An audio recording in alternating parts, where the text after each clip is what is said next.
اور اس نے سب سے پہلے 12 کو بنیادی طور پر اپنے ساتھ رہنے کے لیے مقرر کیا، اور یہ کہ جب وہ اس کے ساتھ رہ چکے اور وقت گزار چکے تو وہ انہیں بھیجے گا تاکہ وہ وہی کام کریں جو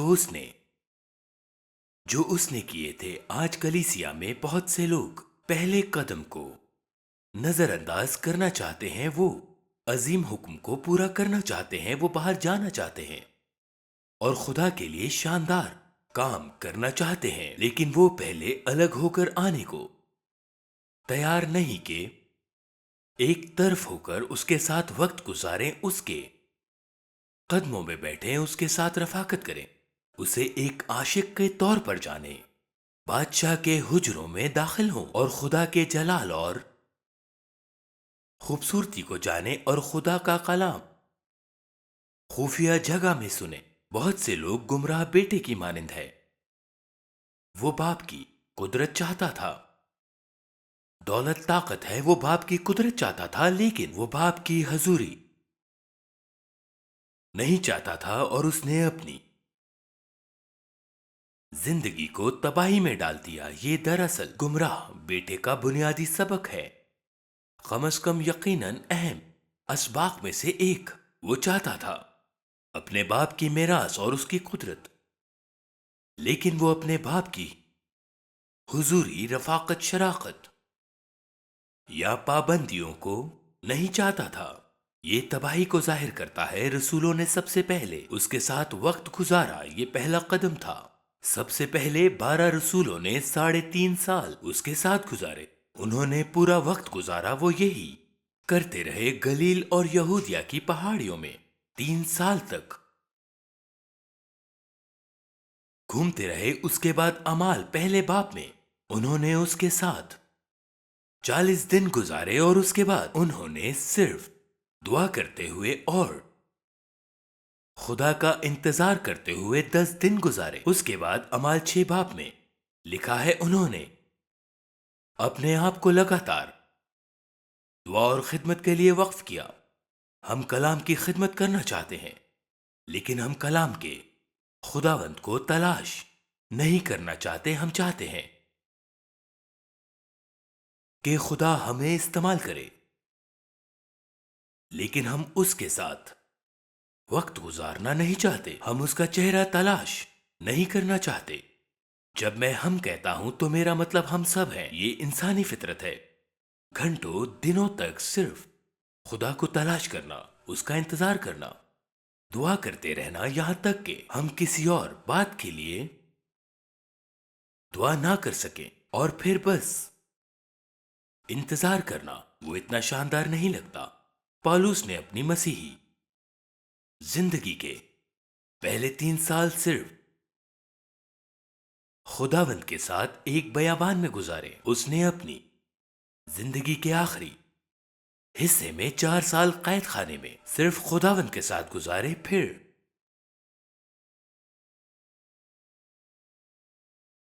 اسے رہائی ملی اور پھر وہ دوبارہ قید خانے میں گیا اور مزید کئی سال خداوند کے ساتھ گزارتا رہا۔ کیا یہ بات آپ کو بھی یہی کرنے کی خواہش دلاتی ہے؟ یہ مجھے تو ضرور دلاتی ہے۔ اس کا مطلب قید خانہ ہی کیوں نہ ہو، نہ کوئی توجہ بانٹنے والی چیز، نہ فون، نہ کوئی ملاقاتی، بس صرف خدا کے ساتھ ہونا بلا رکاوٹ۔ جلال کے بادشاہ کے ساتھ شراکت کتنا بڑا اعزاز ہے۔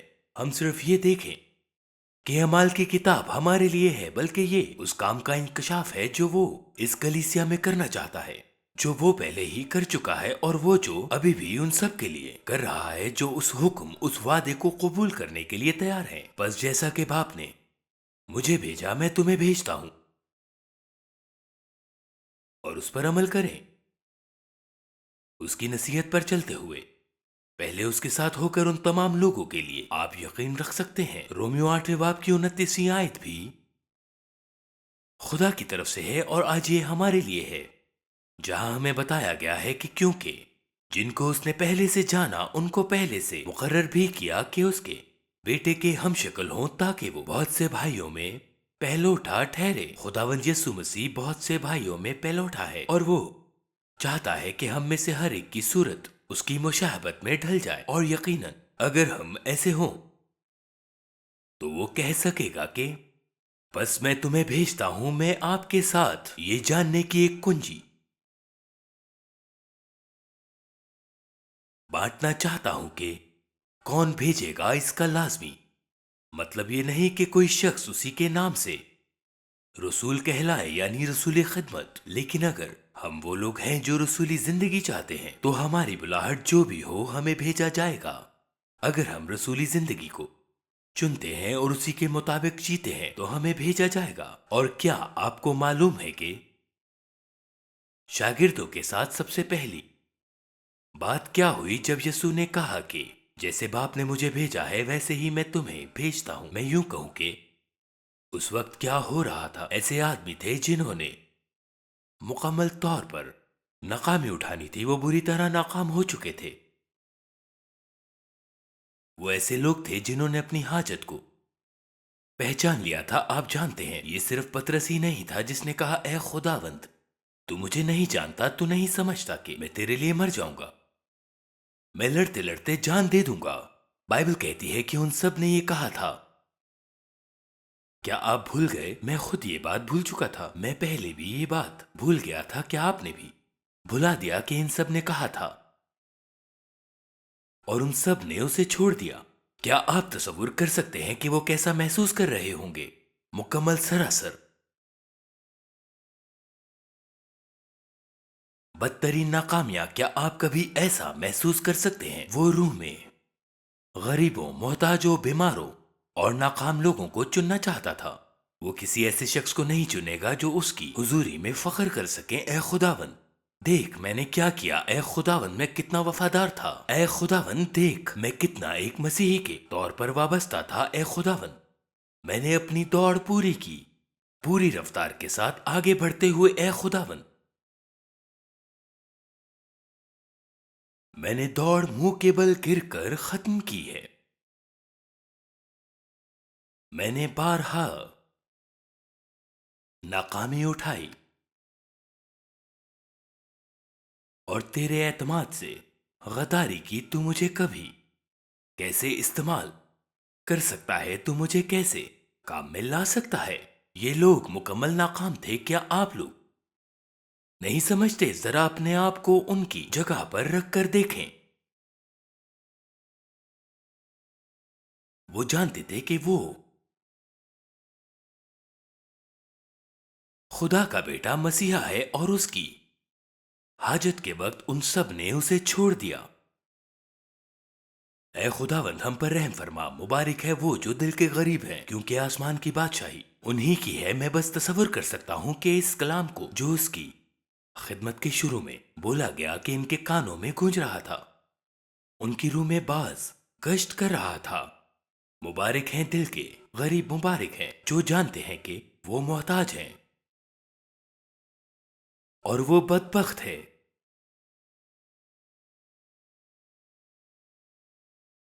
بیچارے اندھے اور ننگے ہیں۔ ایسے لوگوں کے لیے امید موجود ہے۔ کیا آپ خدا کی خدمت کا تصور کر سکتے ہیں کہ اس نے پطرس اور باقی 11 کو خداوند کے سامنے ناکام ہونے دیا؟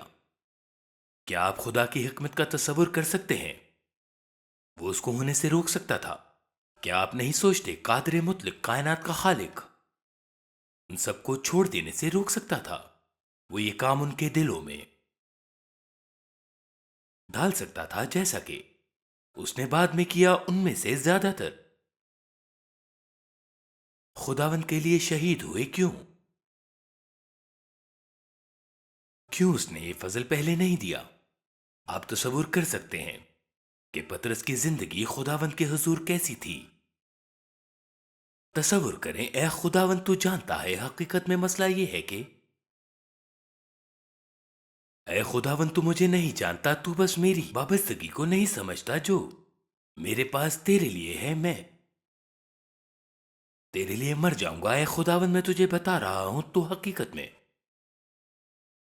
مجھے ابھی نہیں جانتا۔ یقیناً وہ واحد تھا جس نے تلوار نکالی اور کسی کو مارنے کی کوشش کی۔ اس نے واقعی لڑتے لڑتے اپنی جان دینے کا ارادہ کیا، لیکن جب خداوند نے کہا تلوار رکھو،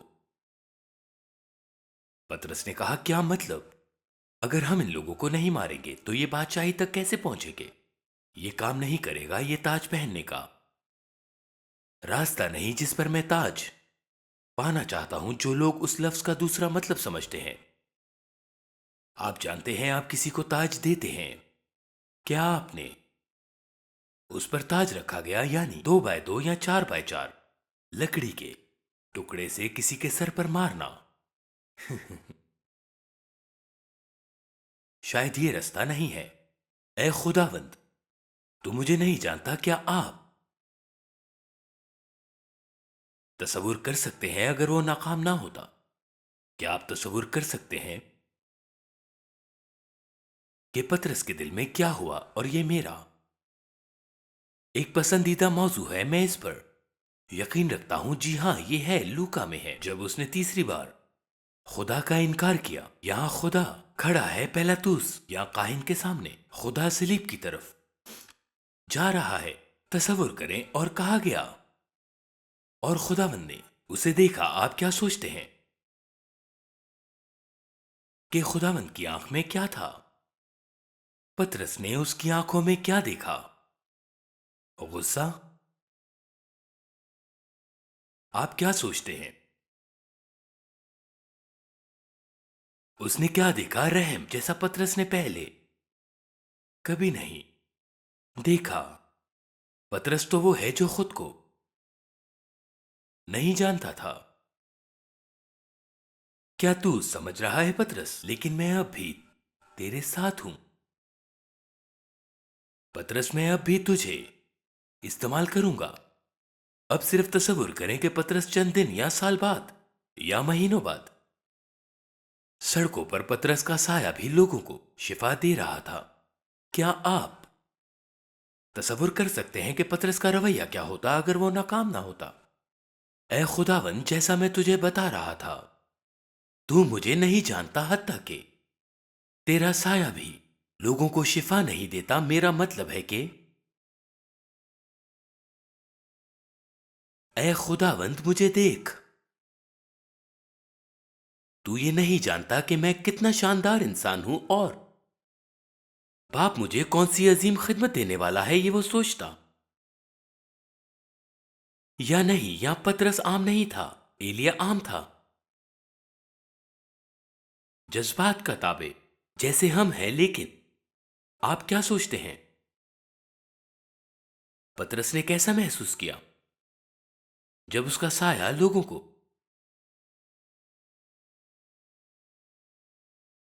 شفا دے رہا تھا؟ آپ کیا سوچتے ہیں کہ اس کی روح میں کیا گزرا؟ میرا خیال ہے میں جانتا ہوں۔ پطرس نے یقینی طور پر کہا، اے خداوند یسوع، تو کس طرح ایک آدمی کو میرے جیسا استعمال کر سکتا ہے؟ ایک ایسا آدمی جو تجھے بری طرح ناکام کر چکا ہے۔ اور ہر بار جب پطرس کو ایک اور معجزہ کرنے کے لیے استعمال کیا گیا، وہ روح میں اور زیادہ غریب اور عاجز ہوتا گیا، وہ خاک تک عاجز ہوا۔ اے خداوند، تو مجھے اس طرح کیسے استعمال کر سکتا ہے؟ میں ایک بدبخت ناکام ہوں، لیکن تو اب بھی مجھے استعمال کر رہا ہے۔ کتنی حکمت ہے کہ انہیں عظیم طور پر استعمال کرنے کے لیے پہلے ناکام ہونے دیا۔ کیا آپ نہیں سوچتے میں 35 سال پہلے اسے اس طرح سے نہیں سمجھتا تھا جیسا آج سمجھتا ہوں؟ لیکن مجھے اچھی طرح یاد ہے جو بائبل اسکول کے بانی نے ہمیں بتایا، جہاں ہم بائبل اسکول میں شریک تھے، جہاں میری بیوی اور میں یاد رکھتا ہوں کہ اس نے ہر طالب علم سے کیا کہا۔ ایک دن چیپل کے دوران ایک بوڑھا شخص، تقریباً 80 سال کی عمر کے قریب، ایک سچا خدا کا آدمی جو خدا کے راستوں کو جانتا تھا، اس نے کہا کہ طالب علموں، میری تم سب کے لیے ایک خواہش ہے کہ ہر طالب علم اس بائبل اسکول سے یہاں سے نکلے اور ناکام ہو جائے۔ میری خواہش ہے کہ تم سب ناکام ہو جاؤ، اس نے کہا، کیونکہ ناکامی تمہاری روح میں وہ کرے گی جو کامیابی بھی نہیں کرے گی۔ کتنے جانتے ہیں کہ یہ سچ ہے؟ اگر ہم صرف کامیابی سے کامیابی کی طرف جائیں تو ہم بس ایک سطح سے دوسری سطح یعنی غرور کی طرف جائیں گے، لیکن جب ہم ناکامی کا تجربہ کریں گے ہم ایک دن خداوند کی عظمت کریں گے اور اس جماعت میں ہوں گے جہاں انسان اپنی شان ظاہر نہیں کرے گا، اس کی موجودگی میں۔ پہلا کرنتھیوں پہلا باب ہمیں بتاتا ہے کہ کوئی انسان نہیں کہے گا، دیکھو میں نے کیا کیا، دیکھو میں نے کیا حاصل کیا۔ سارا آسمان کہے گا، دیکھو اس نے میرے اندر میرے لیے اپنی رحمت میں میرے باوجود کیا کیا۔ میں پر یقین ہوں، مکمل یقین رکھتا ہوں کہ جس طرح خدا کے یہودی لوگ پہلی آمد میں مکمل ناکام ہوئے، اب خدا کے غیر یہودی لوگ دوسری آمد میں بھی مکمل ناکام ہوں گے، اور اسی طریقے سے اور انہی وجوہات کے لیے۔ لیکن واہ کیا رحم ہے، جب ہم ناکام ہو جائیں گے وہ ہمیں خاک سے نکال لے گا، وہ بھکاریوں، غریبوں، محتاجوں کو گندگی کے ڈھیر سے اٹھا کر اپنی جلالت کے تخت پر بٹھائے گا، اور وہ انہیں قوموں کو ہارویسٹ کرنے کے لیے استعمال کرے گا۔ وہ بتاتا ہے کہ اگر آپ کو لگتا ہے کہ آپ ناکام ہیں تو آپ کو امید دینی چاہیے۔ اگر آپ کو لگتا ہے کہ آپ نے اپنی زندگی میں سب ٹھیک کیا ہے تو میں اس بوڑھے کی طرح ہوں جس نے کہا کہ میں امید کرتا ہوں کہ آپ ناکام ہو جائیں۔ آپ ناکام نہیں ہوئے اگر آپ سوچتے ہیں کہ آپ سب ٹھیک کر رہے ہیں، لیکن ہم میں سے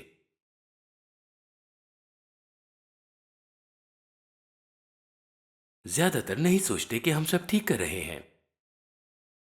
زیادہ تر جانتے ہیں کہ ہم ابھی مقصد سے بہت دور ہیں، اور یہ ہمیں امید دیتا ہے کیونکہ ہم اس کی فطرت دیکھتے ہیں۔ وہ جس پر رحم کرنا چاہے گا کرے گا، وہ روح میں غریب اور محتاجوں پر مہربانی کرے گا۔ اعمال کی کتاب بہت سے مسائل سے متعلق ہے، میں آپ کو ایک فہرست پڑھانا چاہتا ہوں۔ یقین کے لیے ایک جزوی فہرست ہے، رسولی زندگی کی جو کتاب اعمال میں ظاہر ہوئی ہے، اور براہ کرم میں امید کرتا ہوں کہ آپ سب سمجھیں گے۔ میں یہ نہیں کہہ رہا کہ ہر کوئی رسول بن جائے، میں یہ کہہ رہا ہوں کہ ہم سب کا کاہن بننا جو رسولی دائرے میں زندگی گزارے جو خداوند یسوع نے ہمارے لیے دستیاب کیا ہے۔ آپ سمجھتے ہیں کہ ہمارے رسول کی زندگی اور ہمارے عظیم کاہن کی زندگی ضروری نہیں کہ رسول بنے یا نبی یا مبلغ یا پادری یا استاد بنے۔ یہ در حقیقت سانوئی ہے۔ آج زیادہ تر ہم چرچ میں سوچتے ہیں کہ او یہ خدا کی شاندار اعلیٰ بلاہٹ ہے۔ نہیں نہیں، اس کا اس سے کوئی تعلق نہیں، اس سے کوئی تعلق نہیں۔ آپ جانتے ہیں واحد مقصد، واحد اہم، میں کہوں گا کسی بھی خدمت کا اہم مقصد خادم پر نام کرنا ہے، اور خادم کو پرکھنا تاکہ دیکھا جائے کہ وہ وفادار رہے گا اور ممکنہ طور پر تھوڑا سا پھل پیدا کرے زمین پر جب وہ اس دنیا سے گزرتا ہے۔ لیکن آپ جانتے ہیں کہ زمین پر سب سے عظیم رسول تمام تاریخ میں شاید پولس رسول، میرے خیال سے کوئی نہیں جانتا، لیکن فرض کریں وہ سب سے عظیم رسول ہے جو کبھی ایک صفائی کرنے والے کے مقابلے میں رہا۔ آپ جانتے ہیں یہ فرق خدا کی نظر میں بہت بہت چھوٹا ہے۔ دونوں شعبے صرف ہمیں آزمانے کے لیے ہیں، پرکھنے کے لیے کہ ہم وفادار رہیں گے اور اس کی اطاعت کریں گے۔ وہ نہیں کہتا اچھا کیا تو اچھا اور عظیم طاقتور مشہور خادم، اچھا کیا تو اچھا اور وفادار خادم۔ وہ چاہتا ہے کہ ہم وفادار خادم ہوں۔ ہم وفادار ہیں تو ہم اسے خوش کریں گے اور ہم دائمی وراثت میں داخل ہوں گے۔ اور آپ جانتے ہیں کہ میں اس بات پر مکمل یقین رکھتا ہوں اور میں اسے بائبل کے طور پر ثابت کر سکتا ہوں، لیکن ایک عظیم رسول اور سب سے نیچے صفائی کرنے والے کے درمیان فرق اتنا چھوٹا ہے کہ ابدیت میں اس کا کوئی فرق نہیں پڑے گا۔ اس سے کوئی فرق نہیں پڑے گا کہ آپ میں سے کتنے ایمان رکھتے ہیں کہ خدا زمین پر سب سے نیچے عاجز ترین،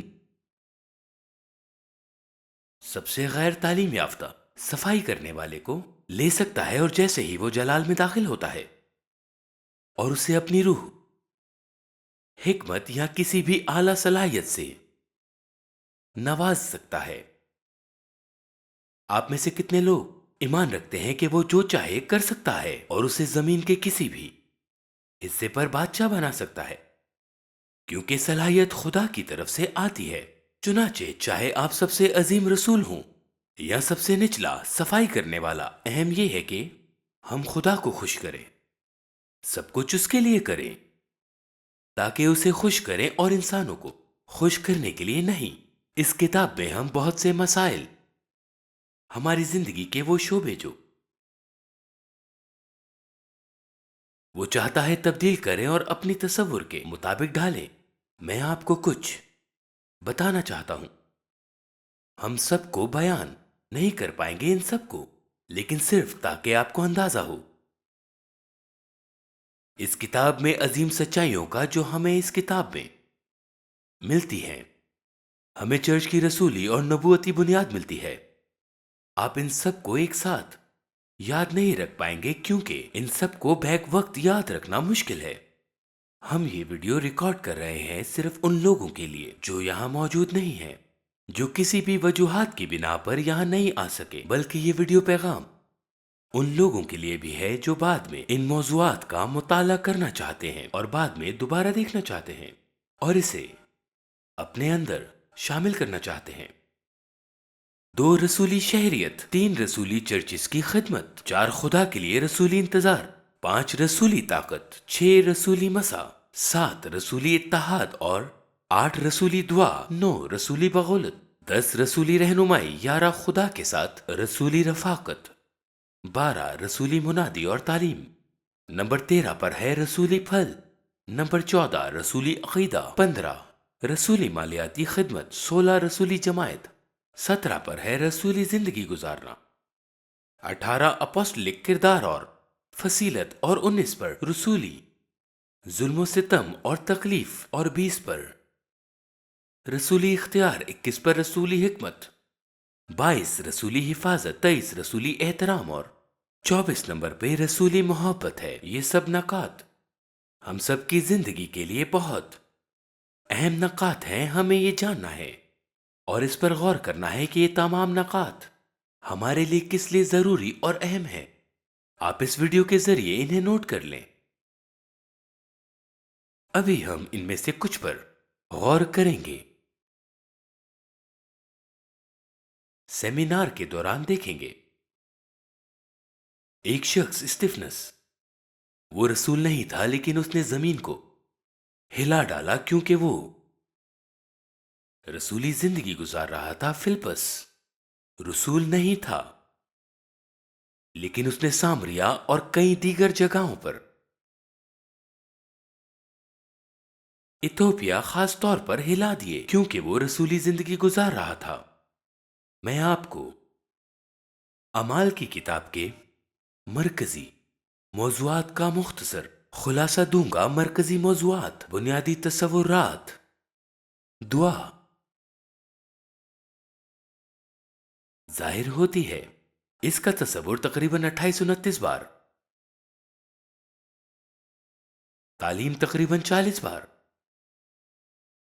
ایوب کی کتاب میں ظاہر ہوتی ہے۔ تعلیم اتنی اہم کیوں ہے؟ استثنا 32 باب کی پہلی آیت میں تعلیم کا عقیدہ بارش ہے جو ہم پر برستی ہے، جو زمین پر پھل لاتی ہے۔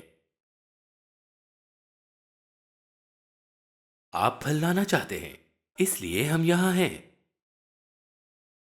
خداوند کی تعلیم، اگر یہ اس کی طرف سے ہے، اگر یہ روح القدس کی طرف سے ہے، یہ ہماری زمین پر بارش کی طرح ہے۔ یہ ہماری روحانی زندگی کو بڑھاتا ہے اور واس کے ذریعے پھیلتا ہے۔ پولس رسول نے کہا کہ خدا نے دنیا کو بچانے کے لیے چنا۔ اس کا تصور کریں، خود اسے معلوم تھا کہ یہ حماقت ہے، آپ جانتے ہیں کہ واز یہاں سیمینار میں وقت گزارنا جب تک اس ناچیز کے منہ سے خدا کا کلام نہ سنا جائے، اور یہ مکمل طور پر وقت کا ضائع ہے، اور وقت کا سب سے احمقانہ استعمال جو ہم تصور بھی کر سکتے ہیں۔ لیکن اگر وہ بولتا ہے، اگر اس کا کلام سنا جائے، اگر ہمارا دل چلے کیونکہ وہ بول رہا ہے، تو ہم کبھی بھی ویسے نہیں رہیں گے، بھلائی کے لیے یا پھر برائی کے لیے۔ ہم کبھی بھی ویسے نہیں رہیں گے۔ جن کے دل درست ہیں وہ پھل لائیں گے۔ اس کی تعلیم کی بادشاہی دراصل عبرانی میں تعلیم اور بادشاہی ایک ہی لفظ ہیں، اس لیے اس نے کہا کہ اس کا عقیدہ اس بارش کی طرح ہے، اس کی تعلیم، اس کا کلام، یہ سب اتنا اہم کیوں؟ یہ سب کیوں بارش کی طرح ہے؟ آئے دیکھیں افسیوں پہلے باب کی 7ویں سے 8ویں آیت میں پولس ہمیں بتاتے ہیں کہ ہم کو اس میں اس کے خون کے وسیلہ سے مخلصی یعنی قصورواروں کی معافی اس کے اس فضل کی دولت کے موافق حاصل ہے۔ آمین۔ اور ہم بعد میں دیکھیں گے کہ فضل وہ ہے جو ہمیں خدا کی اطاعت کرنے کے لیے چاہیے۔ فضل خدائی صلاحیت ہے، اور یہ کہ تاکہ ہم خدا کے کلام کی اطاعت کر سکیں، یہی فضل ہے۔ اور کچھ لوگ اسے رحم کے ساتھ الجھاتے ہیں۔ فضل اور رحم ایک نہیں ہے۔ فضل ہماری زندگی میں خدا کی طاقت ہے تاکہ ہم اطاعت کر سکیں، حتیٰ کہ جب ہمارا جسم نہیں چاہتا تب بھی۔ یہ فضل ہے، ہم اس میں ابھی نہیں جئیں گے، لیکن یہ واضح طور پر بائبل میں ہے اور آسانی سے اس فضل کو ثابت بھی کیا جا سکتا ہے۔ خدائی صلاحیت ہی فضل ہے، فضل کی فراوانی جو نیکی کا تحفہ اور فضل کی فراوانی وصول کرتے ہیں، وہ زندگی میں بادشاہی کریں گے۔ یہ سب بائبل میں ہمیں بہت واضح طور پر اور نہایت آسانی کے ساتھ ملتا ہے۔ فضل کی فراوانی نیکی کا تحفہ ہے، اور جو فضل کی فراوانی وصول کرتے ہیں وہ زندگی میں یقیناً بادشاہی کریں گے۔ پولس ہمیں رومیو کے 5ویں باب میں بتاتا ہے کہ، اور افسیوں میں بھی وہ ہمیں راز بتاتا ہے کہ کیسے وافر فضل حاصل کریں۔ پہلے باب کی 7ویں آیت میں وافر فضل حکمت اور سمجھ پر آتا ہے۔ اگر ہم جاہل رہنا چاہتے ہیں، اگر ہم سچ نہیں سننا چاہتے، اگر ہم وقت نہیں نکالنا چاہتے کہ یسوع کے قدموں میں بیٹھیں اور کلام کو سیکھیں، اگر ہم اپنا وقت نہیں نکالنا چاہتے کہ اس کے کلام کو تلاش کریں، تو ٹھیک ہے، لیکن ہم اپنی زندگی کو ختم کر دیں گے غیر مطلع لوگوں کے طور پر، بغیر فضل کے جو ہمیں چاہیے۔ بے وقوف اور سادہ دل اور غیر متع یہ سب ساتھ جاتے ہیں۔ میں آپ کو دکھاؤں گا کہ حکمت اور فضل ساتھ ساتھ ہیں۔ میں آپ کو برٹش بائبل میں سے بھی پڑھ کر دکھاؤں گا ایک آیت، لوکا 2 باب کی 52ویں آیت، اور یہ بالکل وہی ہے جو یونانی متن کہتا ہے۔ میں حیران اور مایوس ہوں کہ مجھے صرف ایک ترجمہ ملا جو یونانی لفظ کو واقعی جیسا ہے ویسا ترجمہ کرتا ہے کہ یسوع حکمت اور قد و قامت میں اور خدا کی اور انسان کی مقبولیت میں ترقی کرتا گیا، جیسا وہ حکمت میں بڑھتا رہا۔ نمبر 1، پہلے وہ فضل میں، یہ نہیں کہ وہ ہمیں فضل دے اور پھر ہم حکمت پائیں، نہیں، اگر ہم اسے اجازت دیں کہ وہ ہمیں دے حکمت، اور ہماری حکمت اور اس کے طریقے اور اس کی حقیقت کی سمجھ میں اضافہ کریں، فضل ہم پر آئے گا۔ اطاعت کرنے کا وافر فضل حکمت کے ساتھ آتا ہے۔ خدا کا فضل آپ کے ساتھ ہو۔